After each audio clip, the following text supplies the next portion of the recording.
Hello foodies, आज मी बनवते एकदम कुरकुरीत बोंबील फ्राय। सर्वात आधी मी बोंबील स्वच्छ धुवून घेतले आणि त्यात घातलं हिरवं वाटण, हळद, धने पावडर, लाल तिखट, घरगुती मसाले आणि मीठ। हे सगळं बोंबीलला छान लावून मॅरिनेट करून ठेवलं।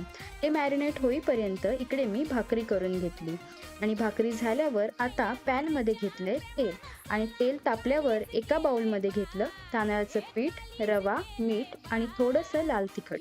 हे सगळं चांगलं मिक्स केलं। मॅरिनेट केलेल्या बोंबीलला या मिश्रणात छान कोटिंग दिलं आणि गरम तेलात टाकून दोन्ही बाजूंनी छान फ्राय केलं। बोंबील अजून कुरकुरीत व्हावेत म्हणून मध्यम आचेवर अजून काही वेळ तळून घेतले, त्यामुळे ते छान क्रिस्पी होतात। अशा प्रकारे आपली मस्त चमचमीत बोंबील फ्राय थाळी तयार आहे। व्हिडिओ आवडला असेल तर लाईक, शेअर आणि सबस्क्राईब करायला विसरू नका। थँक्यू।